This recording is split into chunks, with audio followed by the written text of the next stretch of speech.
신약성경 히브리서 5장 4장 16절을 같이 제가 봉독해 드리겠습니다. 우리 같이 읽겠습니다. 그러므로 우리를 긍휼하심을 받고 때를 따라 돕는 은혜를 얻기 위해서 은혜의 보좌 앞에 담대히 나갈 것이니라. 아멘. 왜 우리가 은혜의 보좌 앞에 서야 될까? 시편 121편 1절에 보면 나의 도움은 어디서 올까? 내 인생의 진정한 도움, 또 우리 가정의 진정한 도움, 이 사회, 국가, 인류의 진정한 도움은 어디서 올까? 그것은 천지를 지으신 여호와 하나님께로부터 온다는 사실입니다.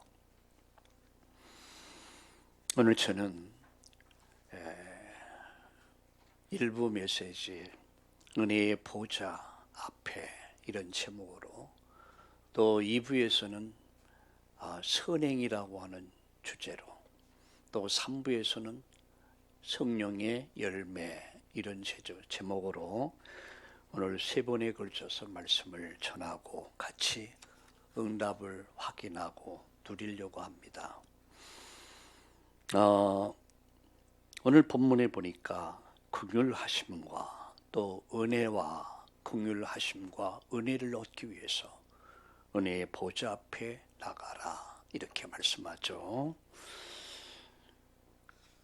오늘 아침 일어나서 제가 3가지 이런 기도를 했습니다. 하나님, 당신께서 나를 애정하셨고 영세전 창세전에 나를 애정하셨고 그리스도 예수의 흘리신 십자가 보혈의 피로 내 죄를 속량하셨고 성령으로 너는 내 거다 이렇게 인쳐주셔서 내가 이 구원의 은총 받은 거 주신 것 감사합니다. 이런 감사의 기도를 드렸습니다. 두 번째 감사는 구원의 은총 이분이 사실만도 너무 감사한데 내가 복음의 종으로, 예수 그리스도의 종으로 하나님 불러주셔서 감사합니다. 그리고 이 복음을 위해 택정해 주셨고 복음을 맡겨주셨습니다. 내가 어떻게 이 복음에 오늘 내가 충성해야 되겠습니까? 왜냐하면 죽도록 충성하라. 맡은 자가 구할 것은 충성이거든요. 말이 필요 없어요. 우리가 은혜로 구원받았기에 말이 필요 없어요. 말 많은 사람은 아직 은혜가 뭔지 모르는 사람입니다. 난 어떻게 충성할 것인가? 이걸 놓고 아침에 기도했습니다. 3번째, 하나님, 내 삶이 100%, 99%는 하나님 은혜고 1%는 내 노력이 위해서 되는 것이 아니라 알고 보니까 100%, 완전 100% 하나님 은혜로 되어진 것을 알게 됐습니다. 오늘 내가 살아있다는 것이 그냥 기적입니다. 그렇잖아요. 우리가 살아온 시간들을 돌아보면은 야, 이게 하나님 은혜다. 내 걸음걸음이, 살아온 인생 여정이 이게 다 하나님 은혜야. 또 앞으로 살아갈 것도 은혜야. 그래서 오늘 본문에 때를 따라 돕는 은혜를 얻기 위하여 은혜의 보좌 앞에 나가라 이렇게 말씀하죠. 나에게 뭐가 필요한가? 은혜라. 우리에게 필요한 것이 뭐죠? 은혜입니다. 오늘 여러분 아침부터 우리 3부 예배까지 정말 은혜 속에서 헤엄을 치는 은혜로 충만한 이런 날 되기를 예수님의 이름으로 축복합니다. 오늘 또 함께 예배하며 또 인터넷으로 예배하는 모든 이들에게 이 축복이 있기를 바랍니다. 우리 옆에 분들과 함께 인사합시다. 사랑하고 축복합니다. 사랑하고 축복합니다. 아멘. 은혜의 보좌 앞에 이런 제목으로 말씀을 드립니다. 여러분, 하나님 앞에, 하나님 앞이란 말은 코람데오 이렇게 하죠. 원문에 보면 코람데오, 하나님 앞에서. 제가 사전을 이렇게 쭉 찾아보니까 종교 개혁자였던 마르틴 루터가 그 좌우명으로 삼은 단어가 뭐냐? 하나님 앞에서, 코람데오. 왜? 하나님 앞에서의 삶이었습니다. 사람을 의식하지 않는 삶. 왜냐하면 그 시대에 종교 개혁을 해야 됐습니다. 종교 개혁을 하려면 목숨을 걸어야 됐거든요. 그야말로 어떤 일을 만나는지 몰라요. 죽임을 당할 수 있어요. 근데 그는 코람데오, 하나님 앞에서, 하나님 앞에 선다.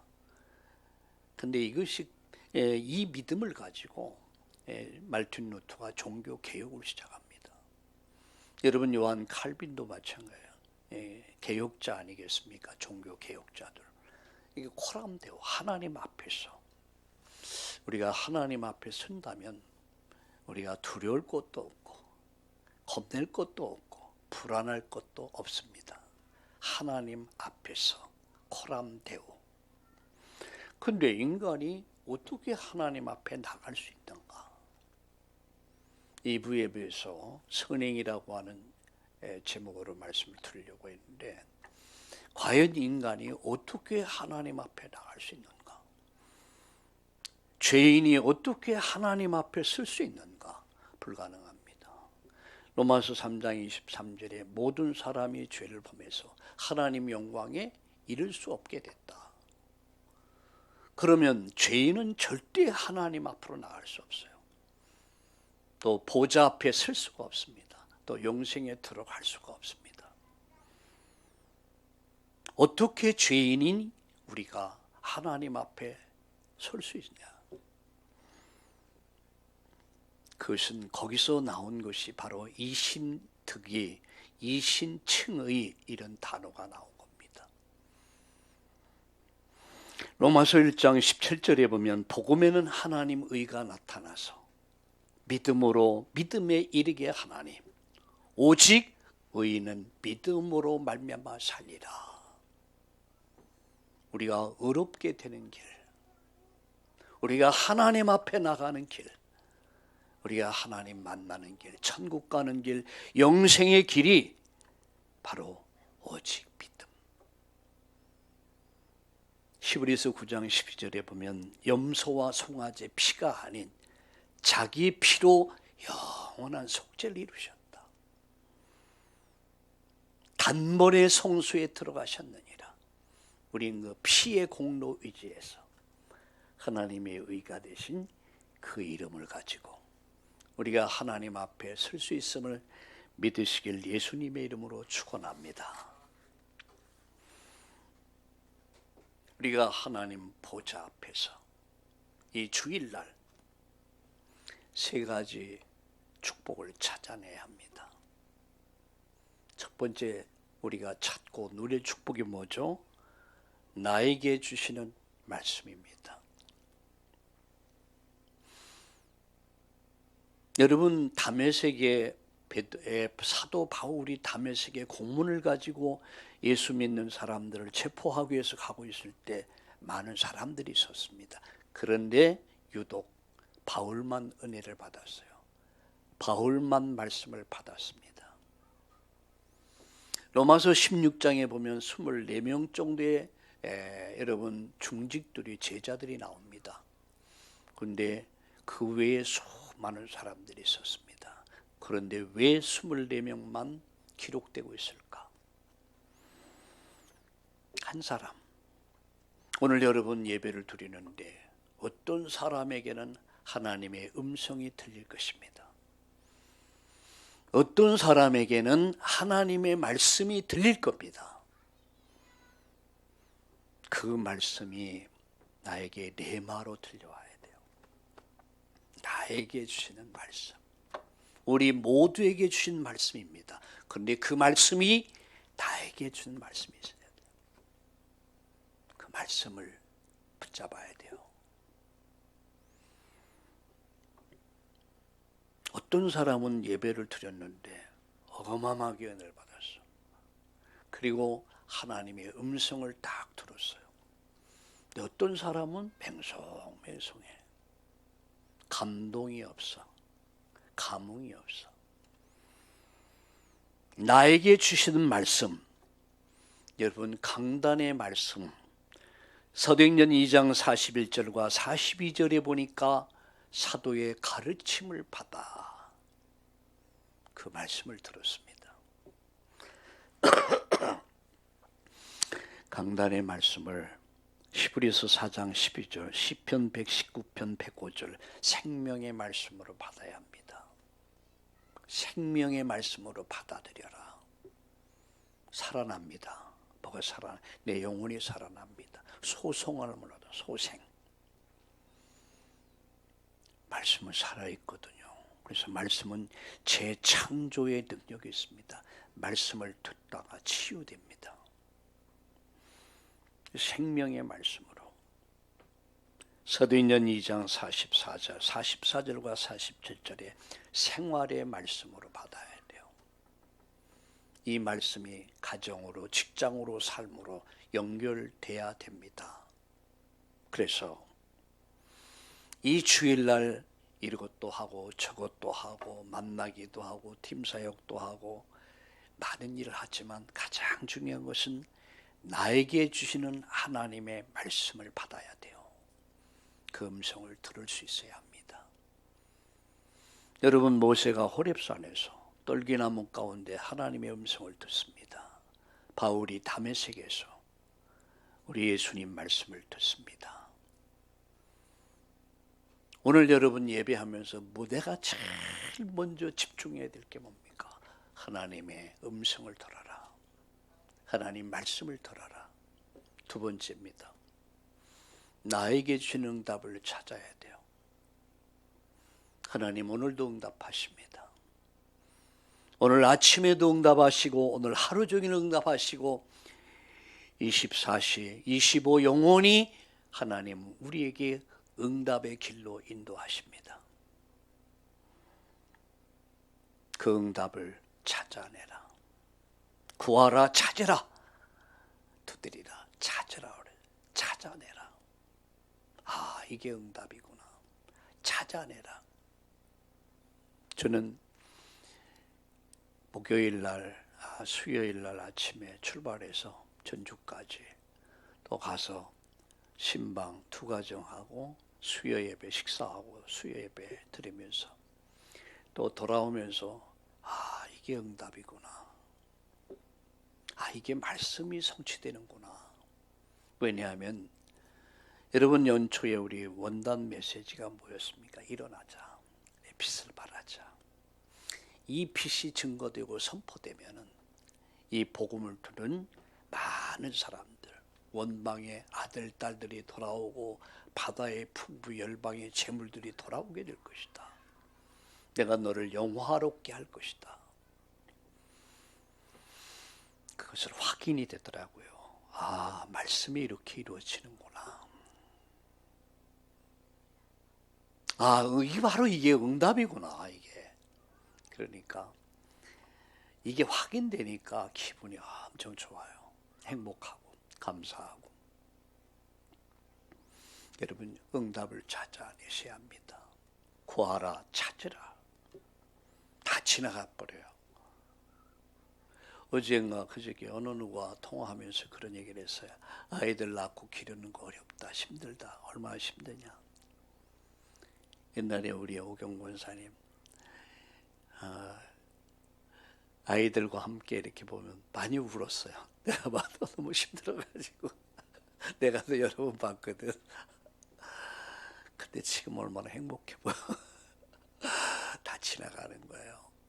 근데 그때가 엄마들한테 물어보세요. 할머니들한테 80, 90대 노인에 보고 물어보면 할머니 어느 때가 가장 행복했습니까? 그러면 아이고 뭐니 해도 아이를 낳고 아이 기를 때가 제일 행복했어. 그런 말이에요. 이 젊은 사람들은 그걸 몰라요. 힘만 들어, 힘. 그러니까 그 축복을 다 잃어버리고 사는 거예요. 어제 우리 손녀딸이 우리 집에 와서 잤어요.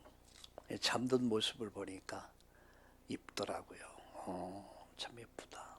그걸 바라본다는 게 행복이에요. 그렇지 않습니까? 그걸 볼 수 있다는 게 얼마나 행복입니까? 예. 그게 보니까 다리가 길쭉해져서 많이 컸어. 많이 컸구나. 이런 생각하면서 참 내게 있어서 내 인생 여정에서 이런 것을 볼 수 있다는 것이 참 행복이구나 라고 하는 것을 또 한번 깨달을 수가 있었습니다. 응답은 찾아내야 돼요. 그리고 찾아져야 됩니다. 그리고요, 이 강단의 말씀과 광고 속에서 응답을 찾아야 돼요. 이 속에 다 있단 말이에요. 다른 데 있는 것이 아닙니다. 우리 구원받은 하나님의 자녀들은 예배 속에 응답이 있는 거예요. 말씀 속에 응답이 있는 거예요. 여러분 기도 속에 참된 응답이 있음을 믿으시고 오늘 여러분 응답을 누리는 날 되기 바랍니다. 세 번째 마지막입니다. 나에게 주시는 전도를 찾아야 돼요. 나에게 주시는 전도. 내게 명하는 말씀이 있습니다. 많은 분들이 이런 생각을 가져. 전도는 안 된다. 전도는 어렵다. 전도는 힘들다. 포기하고 살아요. 결혼을 하면은요, 어디 학원에 가서 열심히 공부해서 올백을 맞아야 아들 낳고 딸 낳는 게 아니더라고요. 결혼만 하면 아이를 잘 낳아. 이야, 그거 참 희한하죠. 자, 우리 아빠들, 엄마들 물어보고 싶어요. 여러분 학교 가서 아니면 학원 다니면서 배웠습니까? 배우지 않았는데도 그냥 결혼만 하면 아이를 낳아. 참 신기하고 놀라운 거 아니겠습니까? 다시 말하면 구원받은 자가 맞다면 그 속에 생명이 있습니다. 부활 생명이 있습니다. 생명은 생명을 낳습니다. 참 희한한 거예요. 신비한 거예요. 생명 가진 자만이 생명을 낳을 수 있는 거예요. 예수 생명 가진 자는 예수 생명을 낳습니다. 그래서 전도는 하는 것이 아니라 되어지는 것이다 라고 이야기할 수 있는 거예요. 나에게 주는 전도 어디 있습니까? 생활 속에 있는 거예요. 사도행전 5장 42절 성전에 있든지 집에 있든지 그들이 뭐 했습니까? 전도했습니다. 성전에 있든지 집에 있든지 오직 그들은 관심이 전도였습니다. 생활 속에 전도는 있습니다. 찾아보시란 말이에요. 두 번째입니다. 내가 있는 현장이요. 마태복음 28장 16절에서부터 20절까지 보면 그러므로 가서 모든 족속으로 제자를 삼아. 그러므로 너희는 가서 내가 가고 머무는 현장이 내 생명의 현장이요. 전도 현장이요. 선교 현장이요. 축복의 현장입니다. 내가 가고 머무는 현장. 그래 나는 그곳은 나의 선교지요. 나는 선교사입니다. 가정을 다 살려내야 되고 가문을 살려내고 지역을 살려내고 민족을 살려내고 세계를 살릴 수 있어야 합니다. 내가 머물고 간 그 자리에 여러분 생명의 역사가 일어나야 돼요. 그게 정상입니다. 여러분이 머물고 간 그 현장에 저주와 재앙이 임한다면 그것은 비정상입니다. 그렇잖아요.